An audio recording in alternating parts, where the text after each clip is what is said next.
Hello friends, today I'll be reading this. Edward's Exploit and other Thomas the Tank Engine stories. Okay, let's get started. Donald and Douglas. Donald and Douglas are twins and had arrived from Scotland to help Sir Topham Hatt, but only one engine had been expected. The twins meant well, but did cause confusion. Sir Topham Hatt had given the numbers, Donald 9 and Douglas 10, but he was still planning to send one engine home. There was a brake van in the yard that had taken a dislike to Douglas.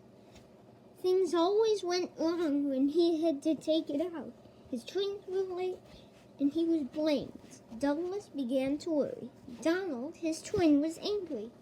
"You're a muckle nuisance," said Donald. "It's Lee. You're behind. I'd be wanting." "You can't," said the brake van. "I'm essential." "Look, are you?" Donald burst out. "You're nothing but a screeching and noise when all's said and done. Spite Dougie, would you? Take that." "Ooh, ooh," cried the van. "There's more coming, should you behave." The van behaved better after that, until one day Donald had an accident. The rails were slippery. He couldn't stop in time. Donald wasn't hurt, but Sir Topham Hatt was most annoyed. "I am disappointed, Donald. I didn't accept such clumsiness from you. I had decided to send Douglas back and keep you." "I'm sorry, sir," said Donald. "I should think so, too. You have upset my arrangements. Now James will have to help with the goods work while you have your tender mended. James won't like that."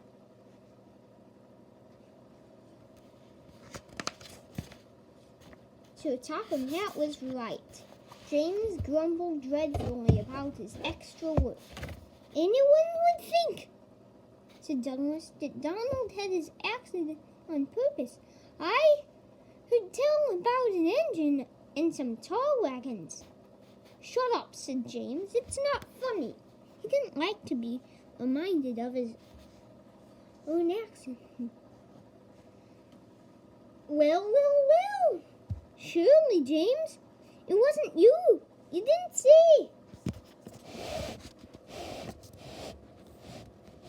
James didn't say. He slouched sulkily away. "James is cross," snickered the spiteful brake van. "We'll try to make him crosser still. Hold back, giggled the freight cars to each other.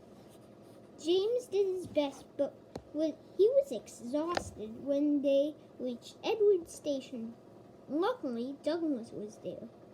"Help me up the hill, please," panted James. "These freight cars are playing tricks." "We'll show them," said Douglas. Slowly but surely, the snorted engines forced the freight cars up the hill.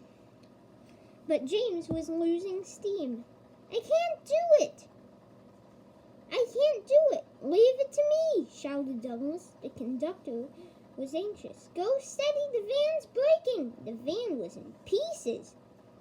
No one had been hurt, and soon Edward came to clear the mess.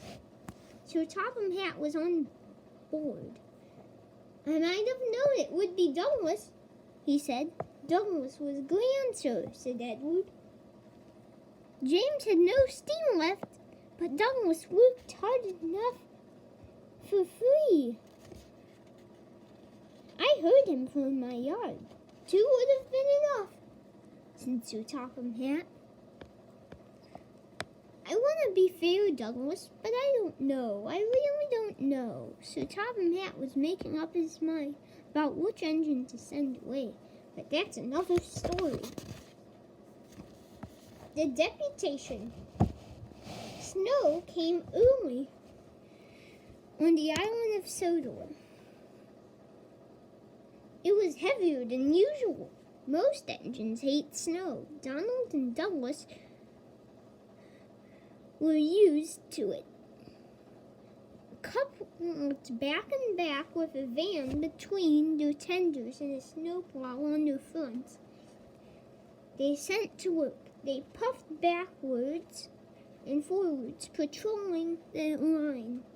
Generally, the snow slipped away easily, but sometimes they found deeper drifts. Presently, they came to a drift which was larger than most. They charged at it and were just trying back for another try when... Help! Help!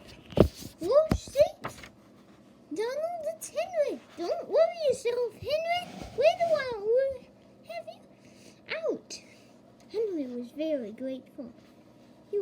He saw all was not well. The twins were looking glum. They told him Sir Topham Hatt was making a decision. Well, send us away for sure. It's a shame. A lot of nonsense about the broken signal box, grumbled Gordon. That spiteful brake van, too, put in Williams. Good riddance, that's what I'd say. The twins were splendid in the snow, added Henry. It isn't fair. They all agreed that something must be done, and none knew what. Percy decided to talk Edward about it. What you need, said Edward, is a deputation. He explained what that was. Percy ran away quickly. Edward says we need a depot station. Of course, said Gordon. The question is, what is a desperation? It's when engines tell Sir Topham Hatt something's wrong, said Percy. Did you say tell Sir Topham Hatt? Asked Duck thoughtfully. There was a long silence. I propose, said Gordon, that Percy be our disputation. Me? Squeaked Percy. I can't. Rubbish, Percy, said Henry. It's easy. That's settled then, said Gordon. Poor Percy wished it wasn't. Hello, Percy. It's nice to be back. Percy jumped. Yes, please, sir. No, you look nervous, Percy. What's the matter? Please, sir. They've made me a desperation, sir. To speak to you, sir. I don't like it, sir. Sir Topham Hatt pondered. Do you mean a deputation? Percy? Yes, sir. Please, sir. It's Donald and Douglas. You say, sir, if you send them away, they'll be turned into scrap. That would be dreadful, sir. Please, don't send them away. Thanks, Percy. That will do. Later, Sir Topham Hatt spoke to the engines. I had a deputation. I understand your feelings, and I've given a lot of thought to the matter. He paused impressively. Donald and Douglas, I hear that your work in the snow was good. You shall have a new coat of paint. The twins were surprised. Thank you, sir. But your names will be painted on you. We'll have no more mistakes. Thank you, sir. Does that mean that the both of us? Yes. Mr. Tom Hatt smiled. It means... But the rest of his speech was drowned in a delighted chorus of cheers and whistles. The twins were here to stay. And now, that is all. I'm gonna read the next part of the story to you later in a new video. Enjoy! Did you enjoy? Put your comment below.